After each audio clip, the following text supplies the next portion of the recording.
بەناوی هەموو بەرادەرانی مەکتەبی سیاسی و یەکێتی نیشتیمانی کوردستانەوە سوپاس کاکتۆ بەرەم دەکەین کە ئەو بادەرە باشەی کرد کە لەگەر بگەرێتەوە ناو حزبەکەی خۆی حزبی یەکێتی نیشتیمانی کوردستان حزبی هەموو خەڵکی کوردستانە. ئەوە جێگای خۆشحاڵیمانە و هیواداری کاک بەرەم هەموو خۆتی خۆی و تاقەتی خۆی بەکاربێنینە بەوەی کە یەکێتی نیشتیمانی کوردستان لەوەی انتخاباتە دەوری باشی هەبیت و نەتیجەی باشی هەبی.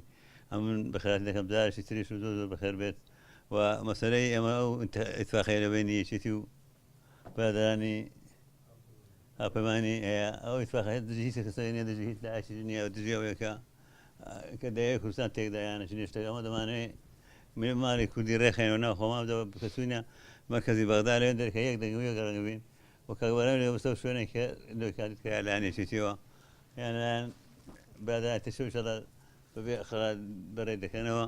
ئەمە هیوادارم ئەوەش هەر بۆ خزمەتی کوردستان و خزمەتی خەڵکی کوردوی بۆ جارێکی تر بەخێراتی دەکەین و هەر بژی لە بۆ کوردستان. زۆر سپاس بۆ هاوڕێیان و هەواڵانی ئازیزم لە مەکتەبی سیاسی و ئەنجومەنی سەرکردایەتی و ڕێخستنەکانی یەکێتی نیشتیمانی کوردستان.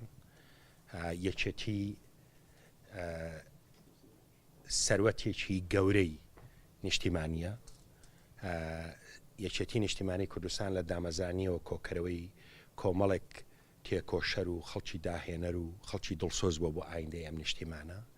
یەکێتی لە سایی جەنابی مام جەلال و ڕێبازەکەی دەستکەوتی گەورەی بۆ میلەتەکەمان بەدیهێناوە، حتا لە ناخۆشترین ظەرف و ناکۆچی نێوان من و هەندێک لە برادرانی سەرکردایەتیشە، نەک من ڕەفیقەکانیشم لە غەیری ڕێز و حرمەت بۆ تاریخی یەکێتی و بۆ جەنابی مام جەلال و بۆ دەوری مێژووی یەکێتی نیشتیمانی کوردستان غەیری ئەوەمان نەوتووە. کێشە و گیر و گرفتمان هەبووە لەسەر جۆری حکمڕانی، لەسەر کۆمەڵێک ئاڕاستەی سیاسی، بەڵام ئەو کێشە و گیر و گرفتانە لەسەر کێشەی شخصی نەبووە، بەڵکو لەسەر مەسەلەی میلەتەکەمان بووە.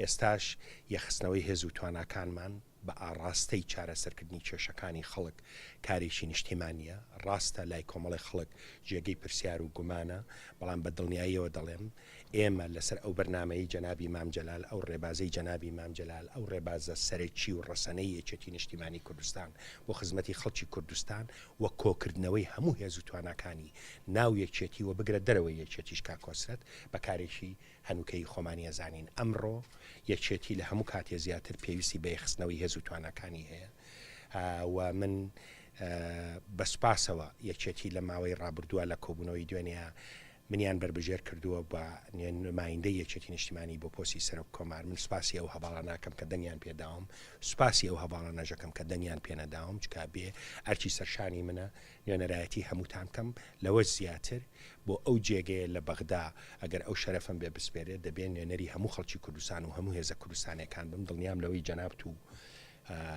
خەڵکە دڵسۆزەکەی ئەم وڵاتە کار دەکەین بۆ ئەوەی هێز و توانەکانمان یەک بخەین، بەیەکەوە بەرگری لە بەرژەوەندیەکانی میلەتی خۆمان بکەین.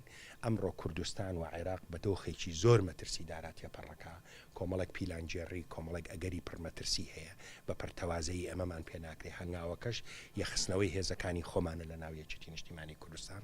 من لێرەشەوە دەمەوێت ڕای بگەێنم بۆ ئەو هاودیدە ئازیز و نازدارانەی خۆمان لە هاوپەیمانی کە بەیەکەوە کارمان کردووە، خەڵکی دڵسۆز و پەرۆژ بوون بۆ ئایندەی ئەم وڵاتە پێکەوە کارمان کردووە و کە وەختی خۆی پەیامی دایالۆجی نیشتیمانیمان ڕاگەیان و باسمان لە ڕێکەوتنی سیاسی کرد لەگەڵ یەکێتی نیشتیمانی ئەوە بوو یەکێتی وەفدی ناردە لای هاوپەیمانی هاتینە لای جەنابەت کۆبوونەوەمان کرد لەسەر کۆمەڵێک لەم بابەتانە، شتێکی ڕوون و ئاشکرا بووە.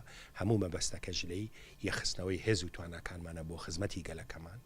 یەکێتی خاوەن ڕێچکەی مێژووی خۆیەتی، خاوەن شەهید و سەروەری گەورەی خۆیەتی، خاوەن پێشمەرگە و تێکۆشەری قارەمانی خۆیەتی.